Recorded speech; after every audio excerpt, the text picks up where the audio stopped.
Who do you know that needs to hear about the living hope of Jesus? I want to invite you to turn to John chapter 1. And I want us to look at John's Christmas story. If you look at the Gospel of Luke, or if you look at the Gospel of Mark, which may be more familiar to you, they begin the Christmas story by talking about John the Baptist and how John the Baptist came on the scene and how he declared this good news that Jesus is coming. If you go to Luke, he goes further back in history. Luke goes all the way back to Abraham and says, well, remember this, there's this promise to Abraham that God's going to rescue the world. And so you get the genealogy of Abraham all the way down to this line of Jesus coming into the world. But nobody outdoes John. John doesn't go back to John the Baptist. John doesn't go back to Abraham. John goes back to Genesis. And he makes reference to the fact, quoting these words, in the beginning, that God had a plan all along. Not just with Abraham, not just with John the Baptist, not just in the manger at Bethlehem, but Christmas has been in the heart of God for eternity. Who do you know that needs to experience the living hope of Jesus? Christmas is a time for us to remember. It's a time for us to remember that we are so loved by God that he sent his one and only Son into this world, that whoever would believe would not perish, but have eternal life. Because God did not send his Son to condemn the world, but to save the world through him. So I want to invite us to think about that. It's a time for us to remember that. And that's not just for me and you. That's great news to celebrate. That's for us to share with somebody else, don't you think? We're called to be Christ's ambassadors in this world. And what I find is that people really are more receptive to hearing about it this time of year. The world has changed a lot in the last 3 years. Would you agree? Feels like it. The world's changed a lot in the last, 10 years, 15 years, 20 years, 30 years. It seems to be changing faster and faster and faster and faster. And the more the world changes, the faster it goes, the more we need to be grounded in our identity that we are loved. We are so loved that God sent his only Son to be born in flesh for us.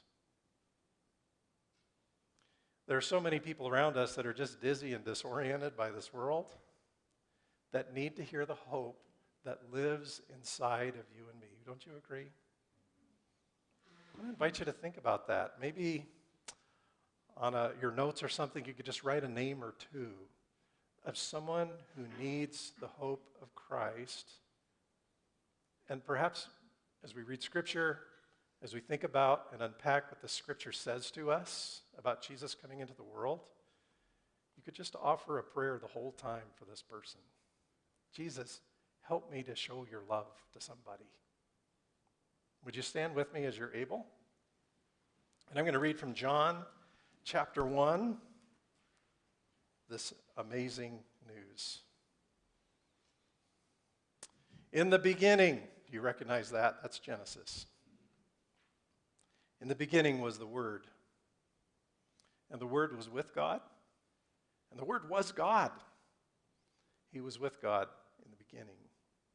Through him all things were made. Without him nothing was made that has been made. In him was life, and that life was the light of all mankind.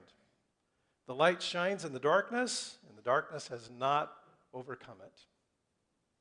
There was a man sent from God whose name was John. He came as a witness to testify concerning the light, so that through him all might believe. He himself was not the light. He came only as a witness to the light. The true light that gives light to everyone was coming into the world. He was in the world, and though the world was made through him, get this, the world did not recognize him. Doesn't that seem crazy? Is that still going on? Is Jesus around and people just don't get it? He came to that which was his own, but his own did not receive him. Yet to all who did receive him, to those believed in his name, he gave the right to become the children of God. Children born not of natural descent, nor of human decision or a husband's will, but born of God. The Word became flesh. This is Christmas. And made his dwelling among us. We've seen his glory and the glory of the one and only Son, who came from the Father, full of grace and truth. John testified concerning him. He cried out, saying, "This is the one I spoke about when I said, 'He who comes after me has surpassed me because he was before me.'" Out of his fullness, we have all received grace in place of grace already given. For the law was given through Moses, grace and truth came through Jesus Christ. No one has ever seen God, but the one and only Son, who is himself God and is in the closest relationship with the Father, has made him known. Thank you, Jesus, for making your love known to us. Please be seated.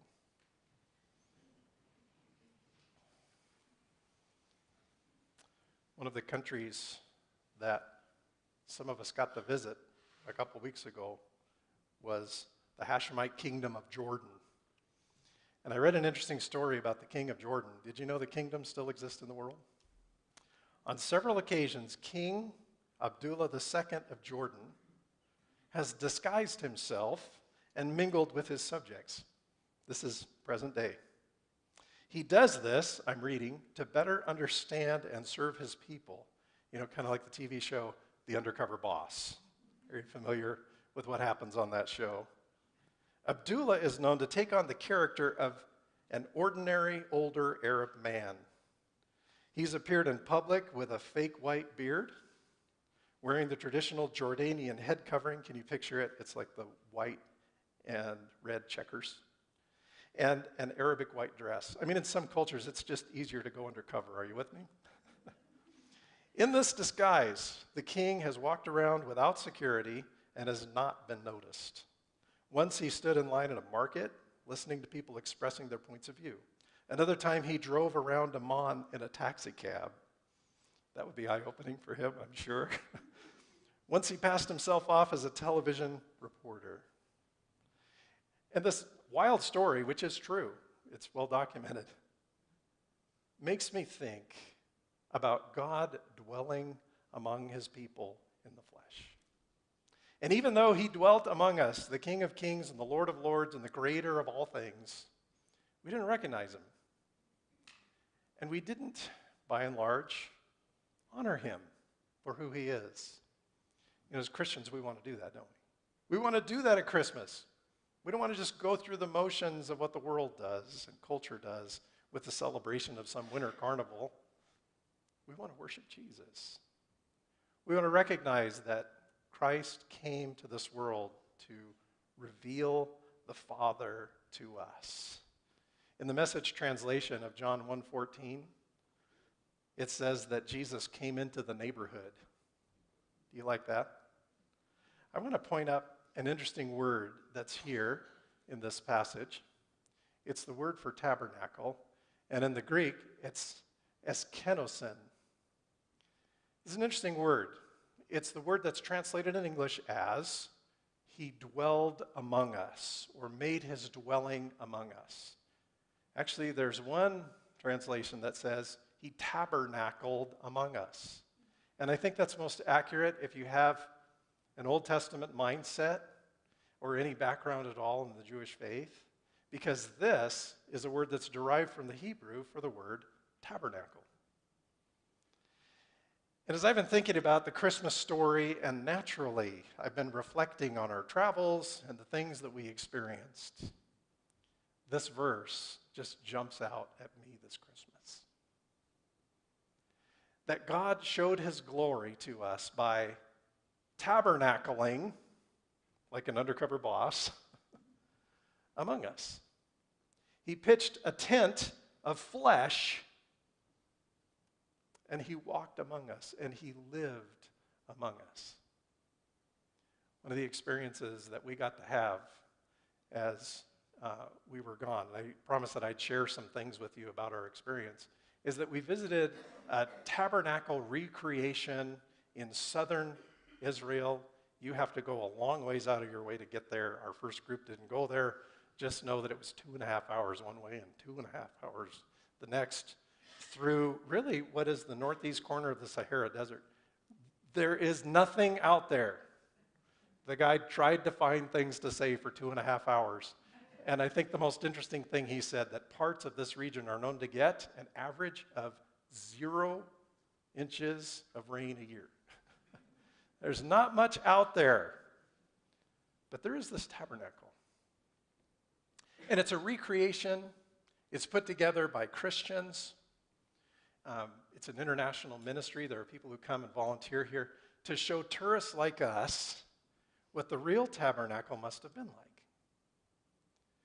And so, fresh off of this experience of walking through a physical tabernacle, which I'd never done before, I'm a 3D learner, aren't you? I am a visual learner. I like hearing things. I like seeing things. I even like touching and feeling things to really understand it, not just the words around it or reading it off of a page.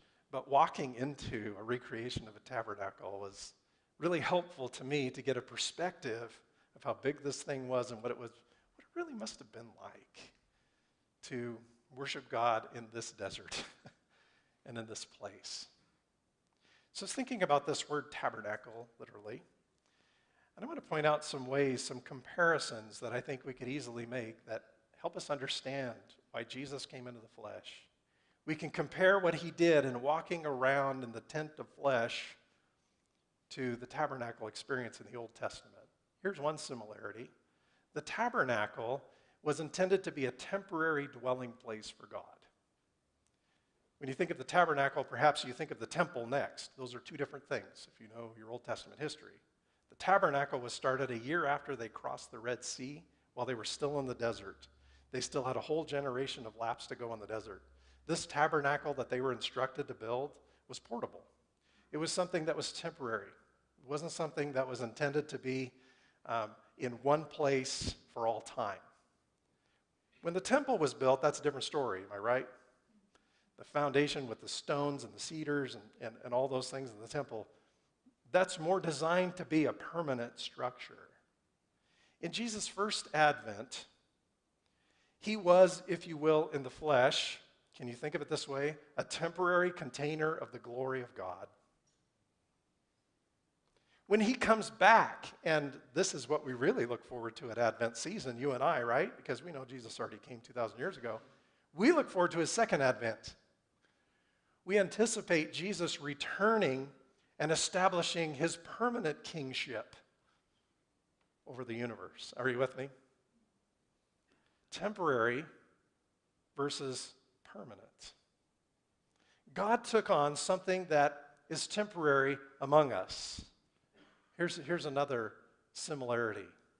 It was designed for the wilderness.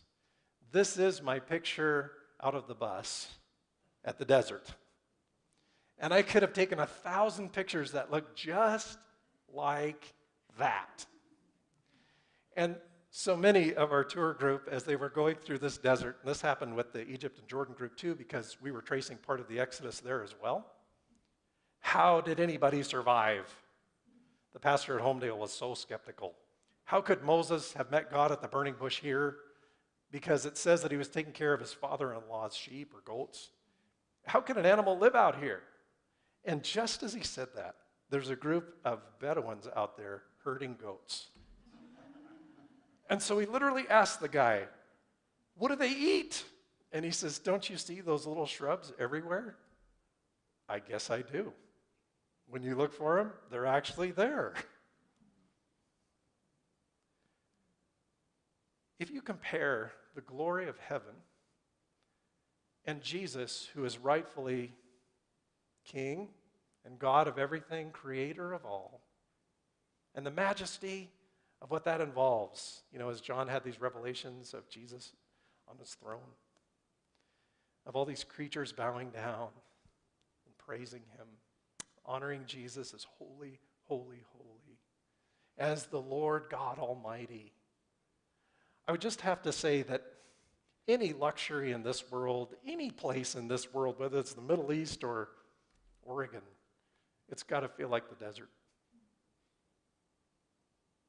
It reminds me of the steep descent Jesus scaled to put on a tent of flesh. To be willing to go to a place of rejection where he would be scorned, not just overlooked, but rejected. A place where he would be beaten, spit upon, lied about, and crucified. Isn't it amazing that the glory of God can show up in a place like that? John says we've seen his glory, and he tabernacled among us. He lived as we live, with the pains and the frustrations and the emotions and the problems. Whether Jesus, some say, was a stoneworker as a carpenter or a woodworker, really doesn't matter too much. Doesn't it make you wonder if he ever, I don't know, missed and hit his finger with a hammer? Does it make you wonder if he had stomach aches or ingrown toenails? Maybe that's just wild imagination, I don't know. But I really am trying to take seriously this notion that the fullness of God dwelt in what it means to be human, in a temporary dwelling place, in a place like this. Here's another similarity with regard to Jesus and the tabernacle. It was outwardly unattractive. Now, this actually is my picture of the tabernacle recreation that's out there in Timnah in the desert, right next to the Red Sea. It's a 1-to-1 scale, which was kind of made it more interesting to be able to walk up to it for perspective. And actually, it's a pretty big feat to move a thing like this. There were 48 cedar planks that it was made out of, and they were covered with gold, lightly plated with gold on the outside. And they had these rods that were suspending them vertically, these horizontal planks on the sides to form this temple.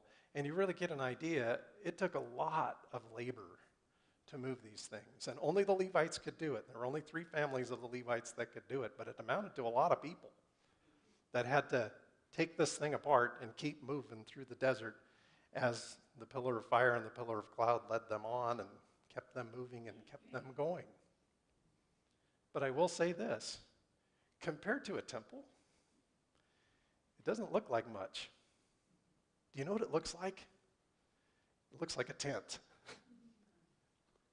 And I can't help but think about Isaiah chapter 53. Isaiah 53, verse 2, a prophecy of Jesus. He grew up before him like a tender shoot, and like a root out of dry ground, which is Nazar, by the way, an olive shoot, a Nazarene. He had no beauty or majesty to attract us to him. Nothing in his appearance that we should desire him. In fact, he was despised and rejected by mankind, a man of suffering and familiar with pain. I don't know about you, but do you have a harder time wrapping your mind around the divinity of Jesus or the humanity of Jesus? I think for me, it's the humanity. I have a harder time really thinking of an ordinary tent. And a lot of well-meaning movie makers make Jesus look pretty ruggedly handsome and somewhat Western and not Middle Eastern. I can't debate it, I don't know, but I know what Isaiah says, that it really wasn't about his physical appearance that should draw people to him.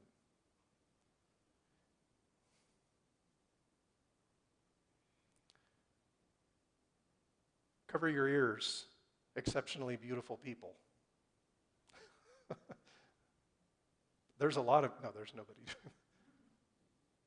Jesus identifies with us, doesn't he? He identifies with normal humanity. And he calls us, as normal as we are, to be his ambassadors of hope this Christmas. He calls you to be a neighbor of his message to people who need to experience love and joy and patience and goodness and kindness and hope and gentleness and self-control and faithfulness. You and I are called to pitch our tents among people who are near to us in such a way that even though the tent looks really ordinary, it contains the unmistakable glory of God. That feels like a big thing, but remember this. The New Testament says that we are ambassadors of Christ, as if God were making his appeal for reconciliation through you and I to him. This is a big deal. But you say, aw, shucks. You look down, you kick the dirt. Wait, let me do this. Aw, shucks. You look down, you kick. Alan Wynok walks around. That's what I learned. I don't keep these guys on their toes nearly enough. That's all you get. We're good at just kicking the ground. Aw, shucks, I'm just ordinary. I'm not that gifted. I don't know that much. I'm just not sure. What if the more ordinary a person you are in your life, the more another person can relate to you? What if? The glory of God didn't come in this 30-foot gigantic statue of a person among us. He blended in. He was born in Bethlehem, and nobody realized it. There was no room in the inn. They didn't recognize the event that was happening. And I suspect that's true for lots of the folks in our circles and in our lives who need us to identify with them.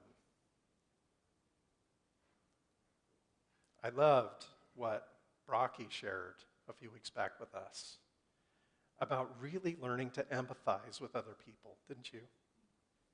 Of learning to shut up and ask great questions.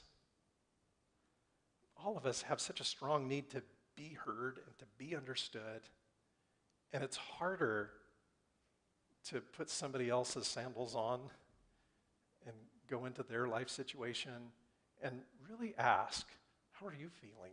What are you experiencing? What are your questions? We have such a strong need, I think, as a church to correct the bad theology of the world around us that we're honestly afraid to empathize. Aren't we?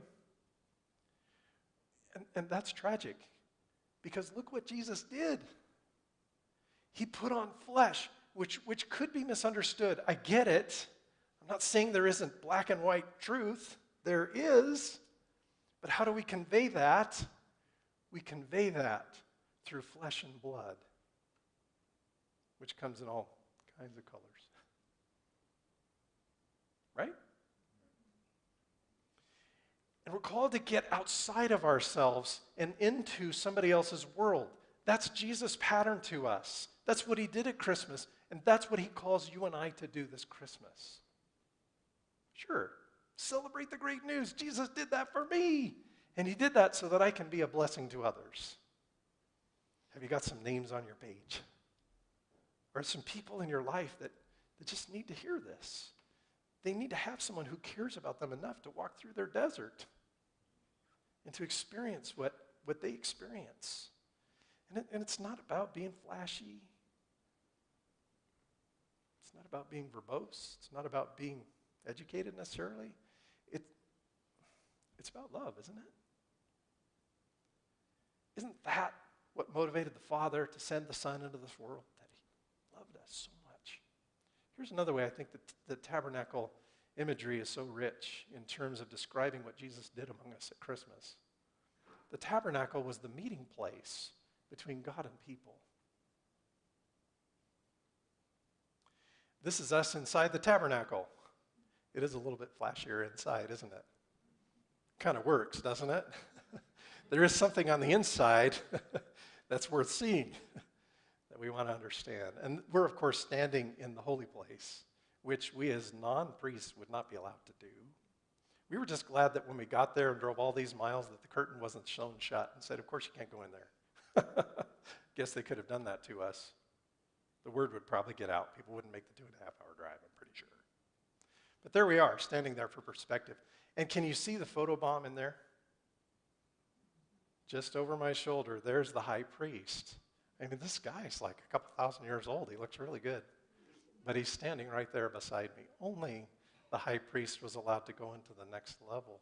But as you know, and only once a year on Yom Kippur, he made a sacrifice for himself. He went into this place, and then he went into the next place to worship, to sacrifice.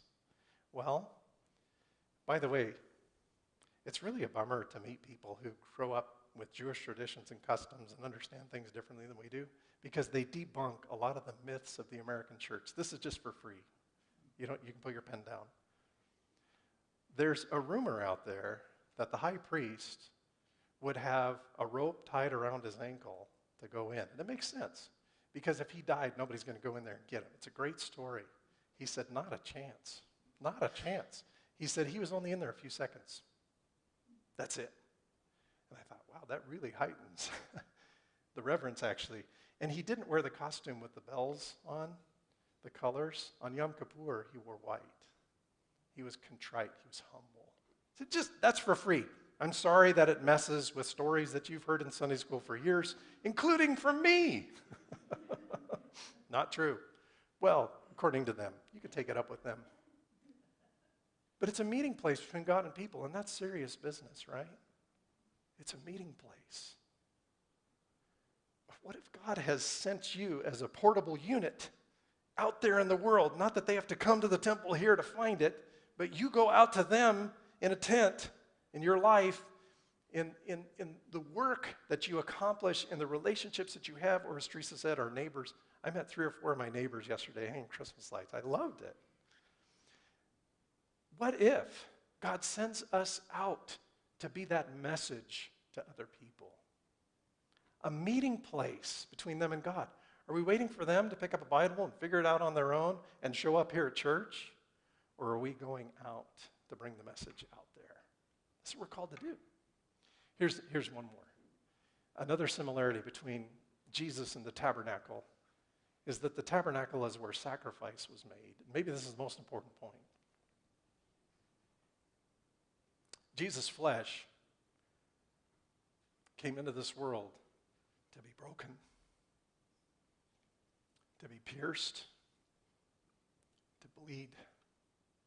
Because without blood, there's no forgiveness.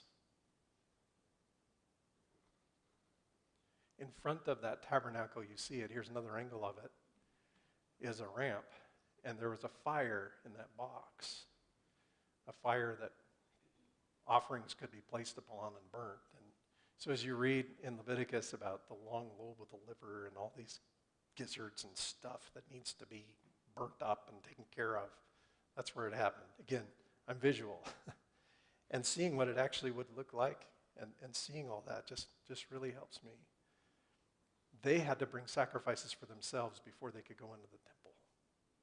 Aren't you thankful that whole system of sacrifices, and that's what the temple's for, by the way, it's for sacrifices as well. Oh, here's something else.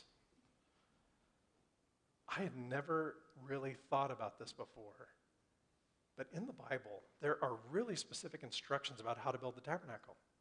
Really specific. This big, this long, this high, etc. So many specific instructions.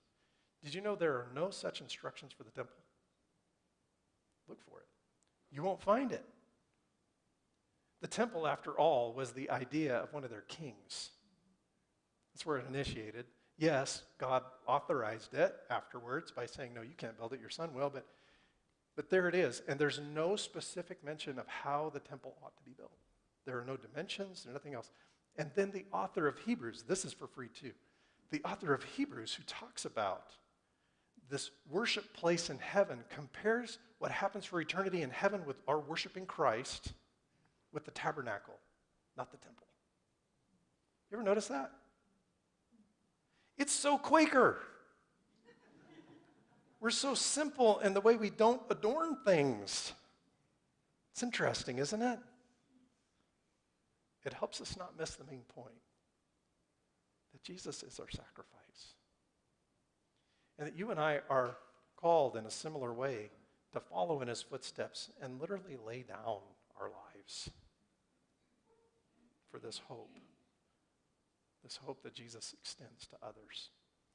Here's 3 verses you might write down as you think about Christ this Christmas, as you think about really the miracle of God coming into this world. I asked you earlier, do you have a hard time thinking about his humanity or his divinity? Colossians 4 says, when the time had fully come, God sent his son, born of a woman, born under the law. Isn't that interesting? He was born in a specific culture at a specific time under the law to redeem those under the law that we might receive the full rights as sons. There's this incredible limitation of what it meant for Jesus to put on the tabernacle of flesh. And he came at a specific time in a specific culture. How about Colossians? It sort of says about the glory of God. The Son is the image of the invisible God, the firstborn over all creation, for in him all things were created, things in heaven and on earth, visible and invisible. Celebrate that it is God who is in the flesh. And then Hebrews, we have a great high priest who has ascended into heaven, Jesus the Son of God. Therefore, let us hold firmly to the hope that we profess, because we don't have a high priest who's unable to empathize, I think that's such an important word, with our weaknesses. But we have one who has been tempted in every way, just as we are, yet he did not sin. Let us then approach the throne of grace with confidence that we may receive mercy and find grace to help us in our time of need. Jesus empathizes because he tabernacled with us.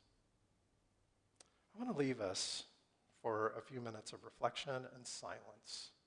You know, there's actually a great description of open worship in your hymnals. Have you ever seen it? If you open the front cover right there on the front flap, it gives some instructions. It's really valuable, I think, for open worship. Even if you've been doing open worship for decades, the refresher is really important. From that, I want to invite you just to pause. If there are those called to speak, I think that's wonderful. But let's give everyone a chance to listen before we do that, silently. And then, out of the silence, if there's something that God's speaking, not just to you personally, but something that's for all of us, please be obedient and share that. I loved what Alan said to you last week. It was fun to sit at the feet of another preacher. So much fun. I just really enjoyed it. Did you enjoy Alan's work? Love his heart, his personality, what he brings. Alan said, it's really not a success or a failure if people don't speak.